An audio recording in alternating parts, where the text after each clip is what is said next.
अस्सलाम वालेकुम। उम्मीद है आप सब खैरियत से होंगे। लास्ट सेशन में हमने इंट्रोडक्शन ऑफ फॉरेक्स ट्रेडिंग के ऊपर बात की थी। इस सेशन में हम डिमांड सप्लाई एंड डिमांड के बारे में बात करेंगे। सप्लाई एंड डिमांड का जो बेसिक रूल है, ये बेसिकली किसी भी मार्केट के लिए, सिर्फ एक मार्केट, सिर्फ ये फॉरेक्स के लिए लागू नहीं होता। लेकिन हम इसमें अपने एरिया सप्लाई और डिमांड के मार्क करते हैं।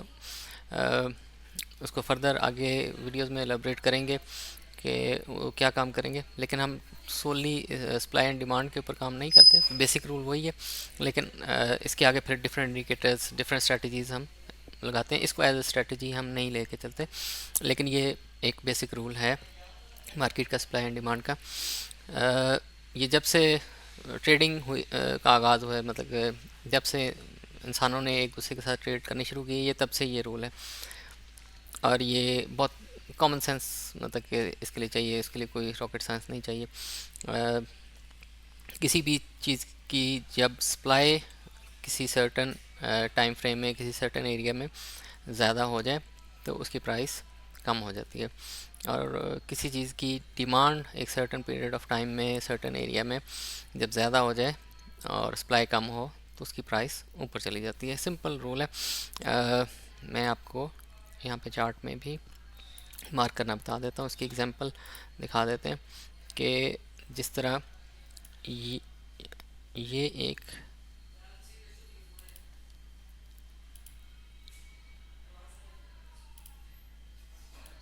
ये एक डिमांड जोन है, ठीक है। ये छोटा सा एक डिमांड जोन है।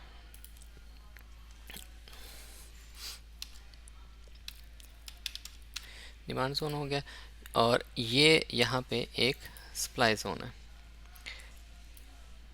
ये एक सप्लाई जोन है।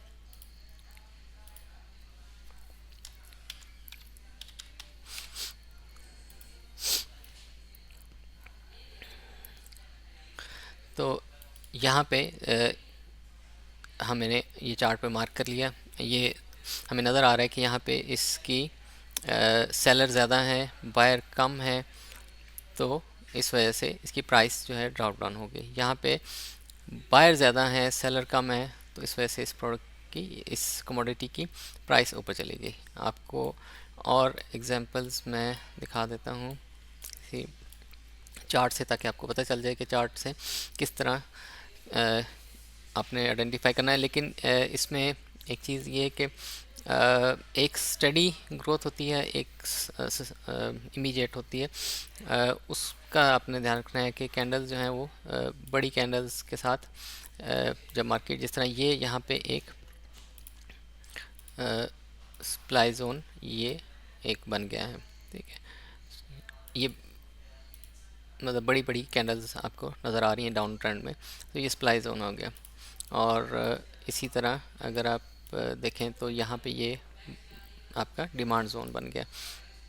यहाँ पे अगेन सप्लाई जोन है, काफ़ी तेज़ी से मार्केट नीचे आए। इस मतलब प्रोडक्ट की सेलर ज़्यादा हैं और बायर कम है, इस वजह से प्राइस नीचे आ जाती है। बेसिकली ये है कि एक सर्टन पीरियड ऑफ टाइम में सेलर जो है वो अपनी प्रोडक्ट को सेल करने के लिए तैयार है एक सर्टन प्राइस पे, वो वहाँ पे सेल करता है, और फिर बायर जो है उसको अगर एग्री करता है वो परचेज़ कर लेता है। तो वो अगर सेलर ज़्यादा होंगे तो ज़ाहिर है वो हर एक कम्पीट करेगा अपनी प्राइस को कम करने के लिए, ताकि उसकी प्रोडक्ट सेल आउट हो जाए।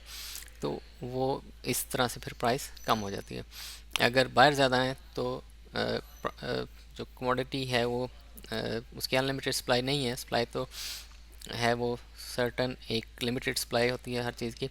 तो उस लेकिन बायर ज़्यादा आ गए हैं उस पीरियड में, तो वो ज़्यादा से ज़्यादा प्राइस उसकी पे करने के लिए तैयार हो जाते हैं, तो इसलिए प्राइस फिर ऊपर जानी शुरू हो जाती है।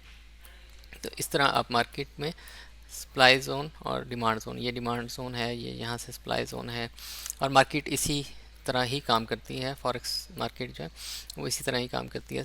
Demand and supply zones different बनते रहते हैं। ये जिस तरह डिमांड जोन था, ऊपर फिर सप्लाई जोन आ गया, ये डिमांड जोन था, और ये बड़ा डिमांड जोन देखें कितना उसने किया, ऊपर गई मार्केट। इसी तरह यहाँ पे सप्लाई जोन है, ये सप्लाई जोन है।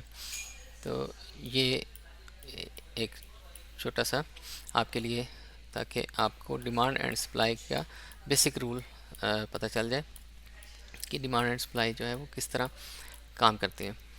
ये बिल्कुल बेसिक एक जो मार्केट में जिसके ऊपर बेस करती है सारी मार्केट, डिमांड एंड सप्लाई पे ही करती है।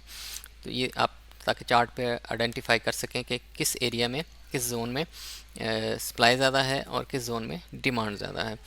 तो मिलते हैं नेक्स्ट वीडियो में नेक्स्ट टॉपिक के साथ इंशाल्लाह ताला।